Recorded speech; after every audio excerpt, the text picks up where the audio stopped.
What? Hey, what are you listening to? Oh, I'm listening to IFHY by Tyler Creator. Oh my god, I love that song. Wait, you're Issa, right? I just saw the opening to your film, The World Keeps Spinning. Oh, really? How'd you like it? It was so good. I have so many questions though. Would you mind if I asked you them? Yeah, I don't mind. Okay, so I was wondering how your opening uses or challenges conventions.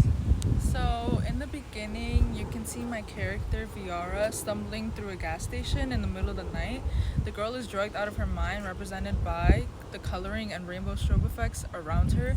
Since drugs cause mind-altering effects, such as hallucinations and blurring of any senses, I wanted to use strong coloring, which is typically used in movies with drug use aimed towards a young adult audience. The strong coloring can be seen in a movie like 13, where drug use is glorified by bright colors, making the user seem like they are enjoying their time on the drug, when in reality drugs have several consequences. I also followed the convention of these type of movies usually having a scene in a gas station, and that's an example of that would be Euphoria. The coloring is super cool. Love the references. What about the representation of any social groups or issues? So actually, representation plays a really big role in the movie. Like I said before, Viara is a young teenage girl who is suffering from a bad drug addiction. The mise-en-scene, such as her clothing, represents what a teenage girl may wear to a party in modern times: heavy jewelry, tight and short dresses, and some sort of heel shoe. The lighting represents how a drug addict imagines their surroundings, as if their body was echoing. I'm trying to bring awareness to how fast children are growing up and the severe amount of drug use within young teens and adults, leading them down disastrous paths. Also, I use this feminist theory since drug addiction is usually presented with men in media and not women, who can also be going through the same exact thing. Whoa, it's saddening to hear, but your visualization of drug use really stands out. Thanks so much. How does your media engage with the audience though? So, my opening engages with the audience through the FaceTime video in the first scene. It captures the audience's attention by interacting with them as if they were on a FaceTime call. The camera then follows Viara, engaging the audience through her actions and walking sequence. The audience is now walking with her and seeing what she does and where she is going. The strong music also brings attention to the opening because the title appears to the beat of the music as well as the rainbow strobe effects, connecting Viara's state of mind to the beat of the song so people understand what's going on. Wow, really cool way to interpret VR and capture the audience's attention. Thank you. So how would the opening be distributed as a real media text? So first, I would do something similar to Smile, where I would place actors around big cities on the sidewalks. They would be standing in the middle of the sidewalks, spinning around with a shirt that says "Keep Spinning," and then they would stop at random times. I feel like this would capture the attention of the public as well as news stations, so that I could really get the movie out there.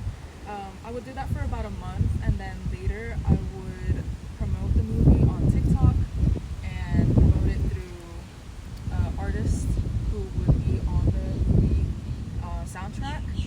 And then the movie would be launched through theaters, and it would only be launched for a designated amount of time until you can see it on streaming services like Max, Prime Video, and Netflix.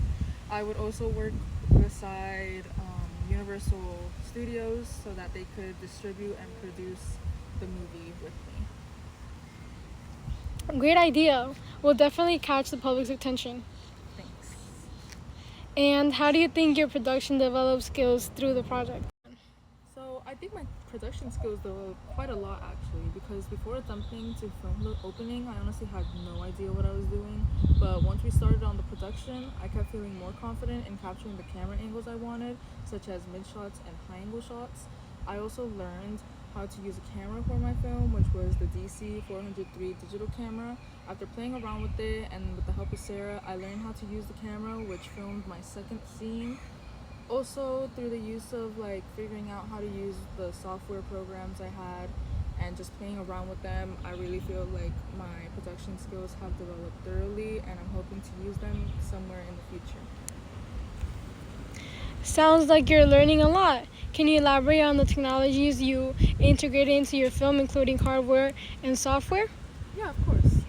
So, hardware technologies I used were my laptop to edit the film, a ring light with a stand to hold the phone in place while filming, and on Aaliyah following me through the store, my phone to film a few shots, and the DC 403 camera to film the second cut of the film opening.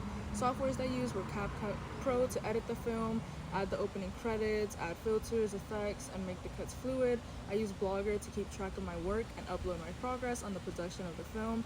I used Canva to edit photos for my YouTube channel icon and make rough drafts of ideas for my film, as well as elaborate on them. I also used YouTube and YouTube Studio to create my YouTube channel, to upload my progress and snippets of things I did with Annalie and Sarah for the film. And yeah. Really great to hear your process and super exciting for everyone to see this opening. Thank you so much for your time, Lisa. Thank you. Have a good one.